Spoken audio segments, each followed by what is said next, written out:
Les victoires sont visibles sur le terrain. Plusieurs terroristes sont neutralisés et les plus chanceux sont capturés.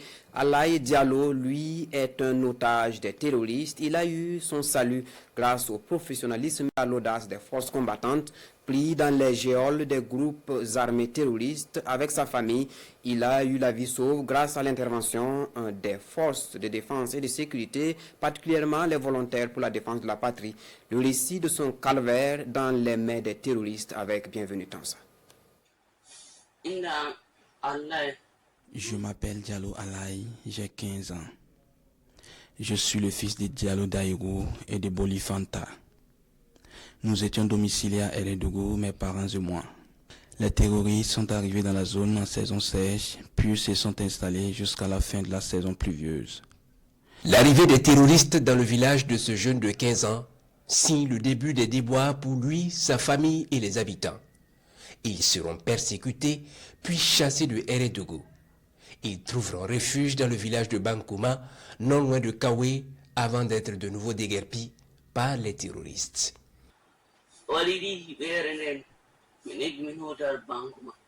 Après cela, nous avons essayé de quitter la zone, mais les terroristes n'ont pas accepté.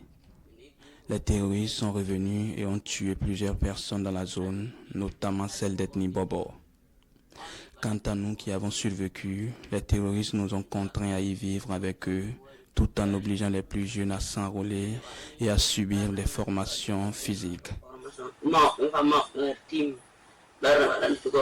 Selon Alaï Diallo, lorsque les terroristes ont appris que les FDS ont commencé à avancer vers leur position, ils ont décidé de fuir la zone pour éviter le contact avec les FDS. Un grand nombre de terroristes a quitté la zone plusieurs semaines après, laissant quelques-uns qui sont restés avec nous. Le reste des terroristes ayant décidé de se rendre au Mali a décidé de nous amener et qu'une fois au Mali, chacun de nous devra se débrouiller pour se rendre où il veut. C'est ainsi que nous nous sommes levés dans la soirée du 10 mars 2025 sous la conduite des terroristes pour commencer la marche vers le Mali.